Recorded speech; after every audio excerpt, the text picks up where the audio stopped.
Welcome to this week's 5Y5, a YouTube show from me, Ali Maxwell, and next to me, George Ellick, who are 5 Yards ambassadors. We love talking all things 5 Yards. We've got 5 players to chat about today, and we've got a special guest as well to talk us through a young Scottish fullback plying his trade in Serie A. So stay tuned for that.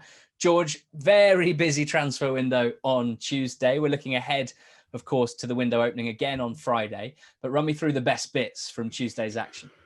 Hi, Ali. Your hair looks incredible today. I just wanted to say, to start this off. For those who weren't watching last week, Ali wore a hat because he was so worried about his lockdown hair. So that's why I'm complimenting him on that early on. It was busy. It was busy on transfer, on the transfer window day on Tuesday. We saw absolutely loads and loads of action, some bits and bobs that caught my eye. Somebody buying 55% of Michael Olise, a player that you and I like a lot at Reading. Going to be talking about Reading again later on in this show. Old friend of the pod, Rocco Frangipan, the man who was requested on Christmas Eve. Somebody's weighed in with a 100% purchase of Frangipan at 2 million. So took them a while, nearly a month after Christmas, but unless that's somebody else, unless somebody has heard us talking about Frangipan and decided to get involved. Maybe someone's been watching Witten Albion. Exactly. Unsurprisingly, for those who had a big holding in Doniel Malen, there's been a few sells of him because his price has rocketed. So people making a quick profit there, and good to them as well. Somebody selling 100% on Finlay Corrigan as well at 500,000, the Ipswich youth player. I don't know what's happened there, but loads and loads going on. It's getting pretty difficult to keep up with all the action on when the transfer window opens. We've had some good scouting on there as well. I just wanted to shout out a scout called Matt Woods, who I came across in the last week. He's done some smashing work on scout reports over the last week, and I would recommend going to read them, especially one on the young Bayern defender, Chris Richards, who I enjoyed learning about. So well done, Matt. Please do follow him in. Go onto 5 Yards, find your favourite players that you know everything about, whose very careers you can map out for them, and write it all down in the scout report. Build your scout profile. George, onto the 5Y5. Who are you going to kick us off with this week? Yeah, a player who a lot has been spoken about and written about in the last couple of weeks. It's James Justin of Leicester. He was very impressive again last night, as were Leicester in their 2-0 win over Chelsea, playing on the left-hand side of defence. And he's a player who, you and I have spoken a lot about, not to blow my own trumpet, but to blow my own trumpet when he moved from Luton to Leicester. I was interviewed on him for Sky Sports News, and I said, this is 18 months ago, that it wouldn't be long until we're talking about him and a possible England career. I think we're at that stage now. I think it would be very, very surprising if he didn't get an opportunity to show what he's about. Hopefully he gets that chance before the Euros. And the key there are lots of things about Justin that are great, right? So in terms of his physical ability and his technical ability, he has everything. He's 6 foot. He's a physical specimen who's also very athletic and very quick. With the ball at his feet, he is excellent as a dribbler. He's a very, very competent passer. He adds so much both going forward and is very good at defending on the turn as well.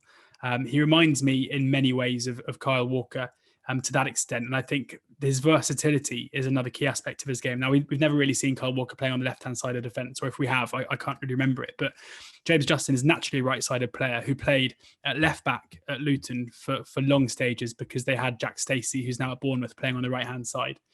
He has also, at times, for Leicester, played on the right-hand side of a back three too. So you're getting involved here with a player who can play at right-back, probably naturally, plays most of his football at the moment at left back, or can play as a centre back in a back three, which so many teams play at the moment.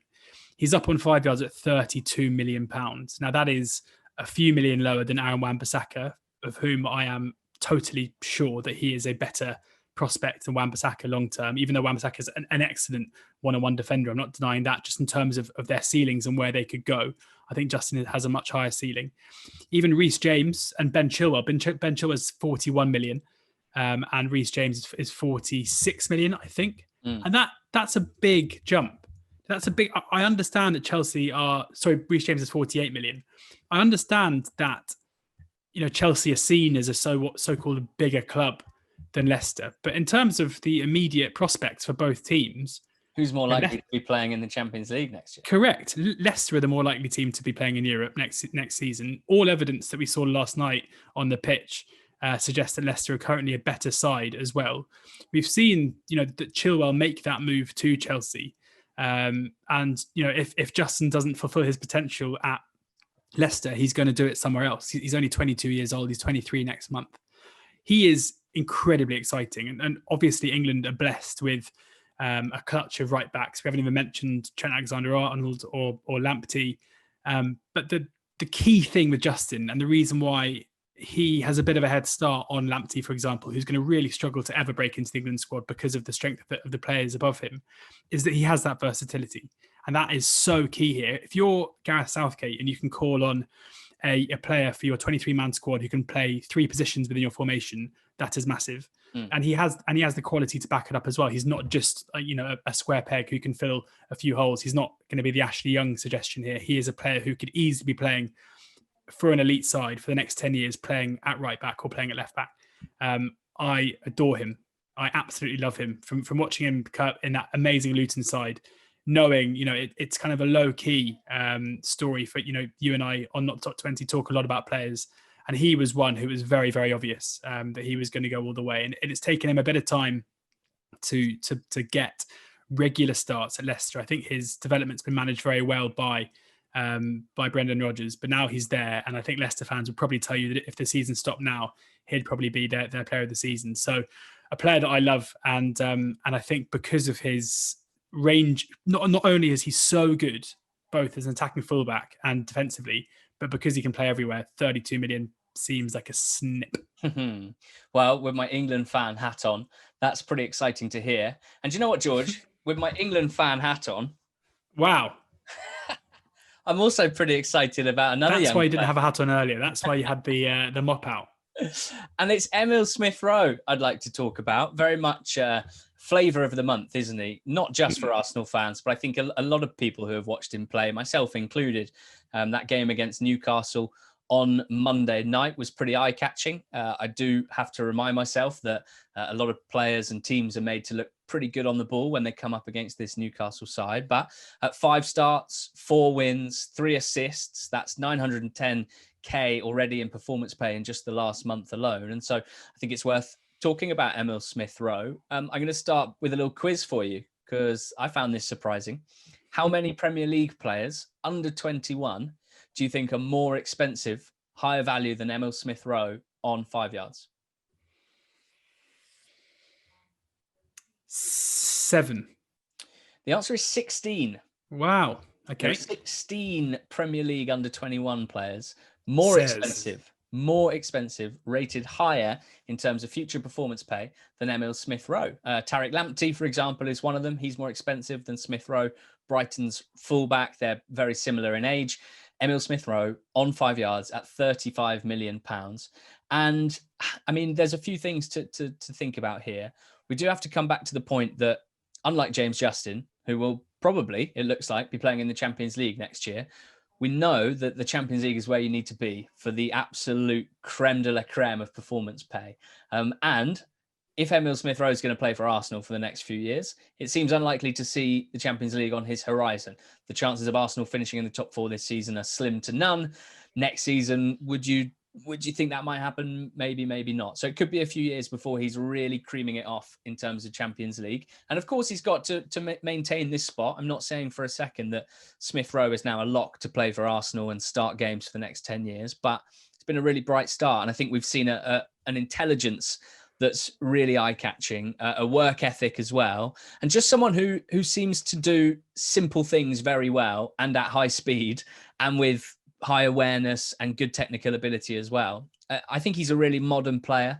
There's been a lot of talk about Mesut Ozil, who's left Arsenal after 7.5 years this week, who, when he was first bursting onto the scene, felt like a very modern number 10.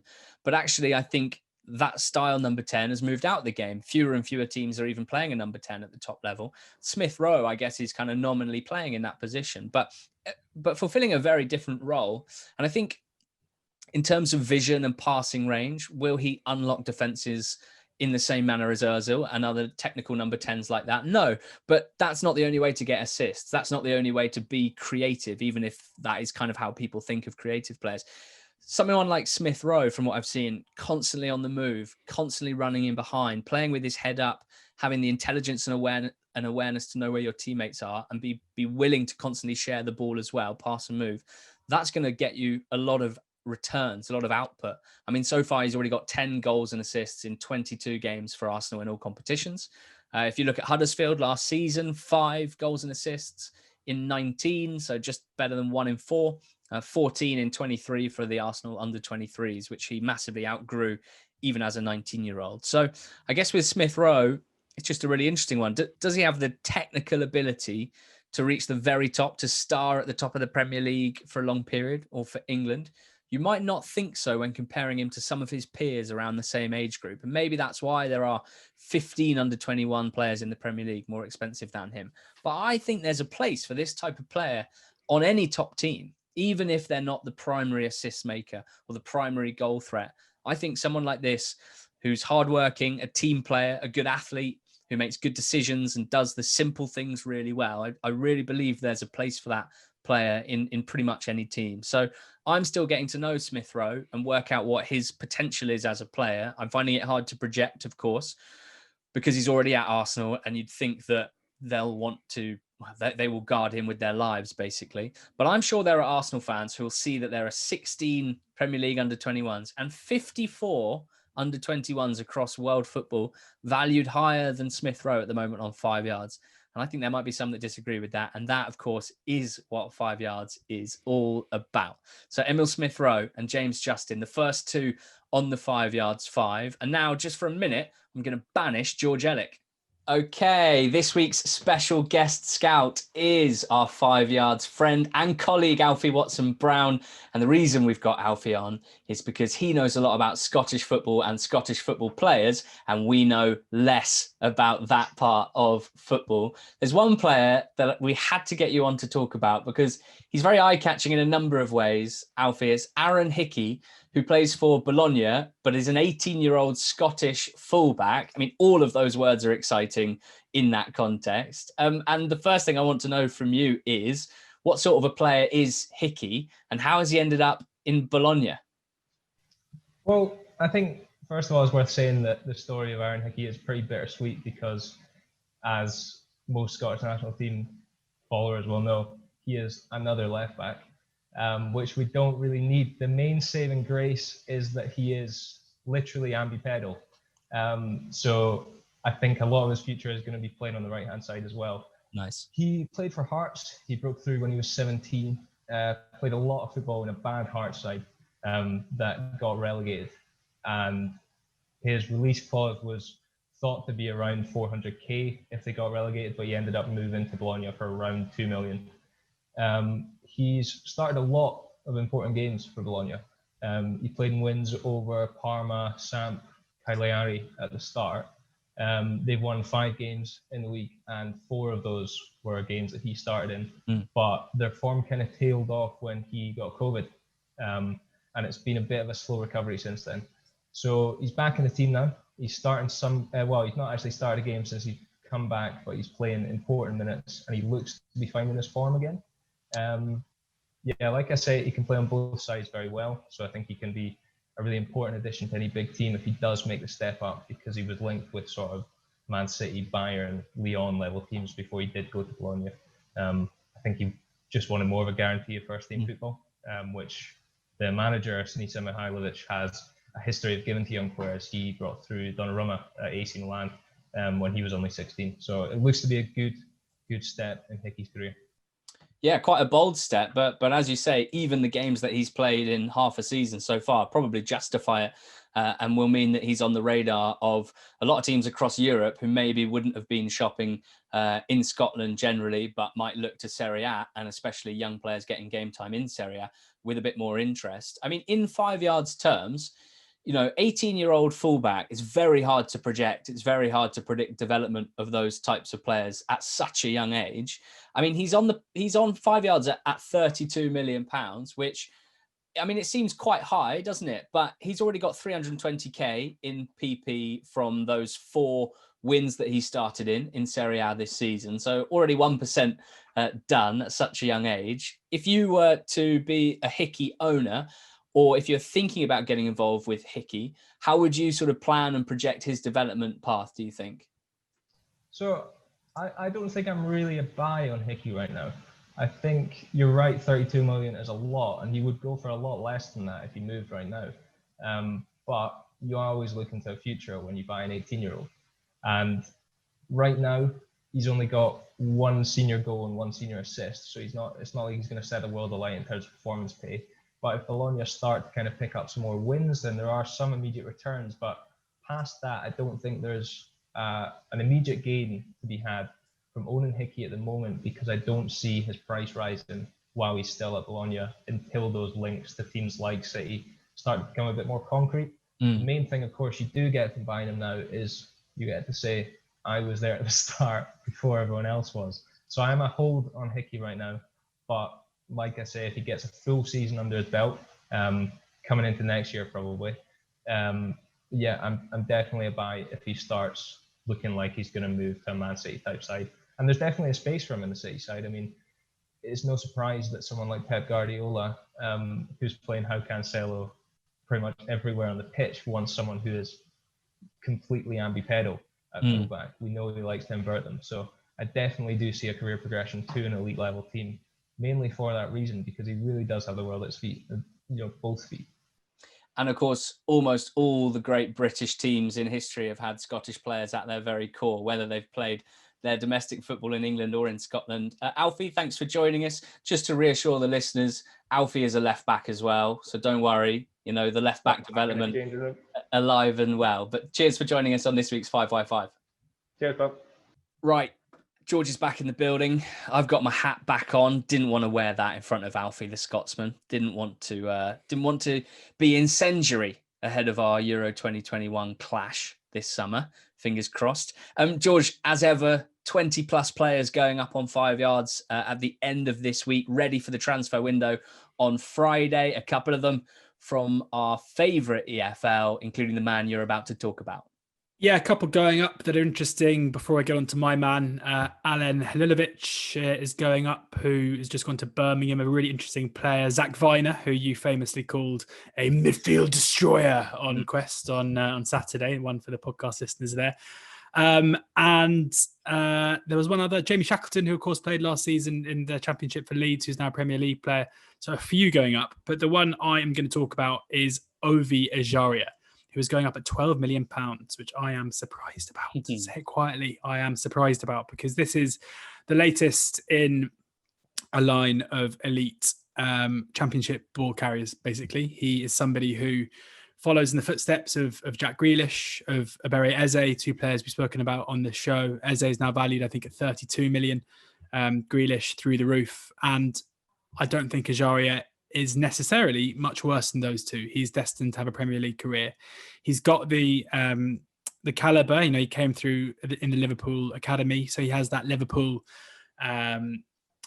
technical side to him, I guess, that made him worthy of them. I mean, Liverpool fans 4 or 5 years ago would have told you that he was destined for massive things there. A couple of loan spells at Reading showed how good he was, and I was certainly surprised that Reading were able to get him in on a permanent basis in the summer, because I thought there would be a whole host of clubs who are in for him. But he's continuing to have a great season this season.